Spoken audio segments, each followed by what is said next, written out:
मृत्यु के देवता यमराज का वध कर दिया गया था। जी हाँ, उस दिन मौत को खुद अपनी मौत देखनी पड़ी थी और उनका वध करने वाले कोई और नहीं बल्कि स्वयं कालों के काल महाकाल थे। सिर्फ अपने एक 16 साल के नन्हे भक्त को बचाने के लिए महादेव ने यमराज की छाती पर ऐसी लात मारी कि यमराज के प्राण निकल गए।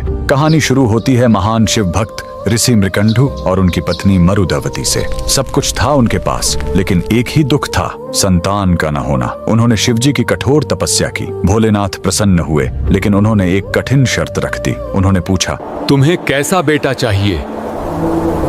एक जो 100 साल जिए लेकिन मूर्ख हो, या एक ऐसा ज्ञानी बेटा जिसकी उम्र सिर्फ 16 साल हो? ऋषि ने पत्थर दिल करके कम उम्र वाला ज्ञानी बेटा चुना। घर में किलकारी गूंजी। बेटे का नाम रखा गया मार्कंडेय। मार्कंडेय बड़ा होने लगा, उसका तेज बढ़ता गया। लेकिन जैसे जैसे उसका 16वां जन्मदिन पास आ रहा था, माता पिता का रो रो कर बुरा हाल था।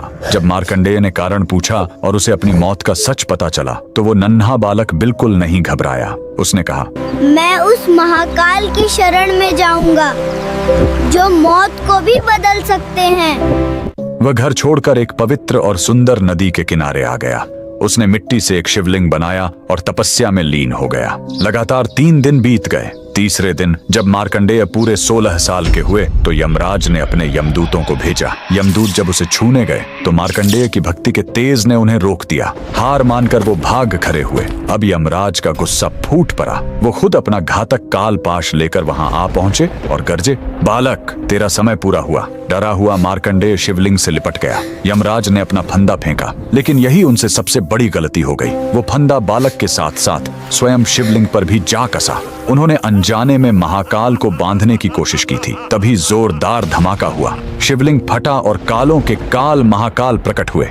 उन्होंने गरज कर कहा, मूर्ख, तूने मेरे भक्त पर वार करने की हिम्मत कैसे की? महाकाल ने एक जोरदार लात यमराज की छाती पर मारी और अपने त्रिशूल से वहीं यमराज का वध कर दिया। उस पल दुनिया से मौत खत्म हो गई। शिवजी ने मार्कंडेय को अमर होने का वरदान दिया। बाद में सृष्टि का संतुलन बनाए रखने के लिए उन्होंने यमराज को भी वापस जिंदा किया, लेकिन इस चेतावनी के साथ कि वो शिव भक्तों से दूर रहेंगे। उस महाशक्तिशाली महादेव के लिए कमेंट में हर हर महादेव जरूर लिखें।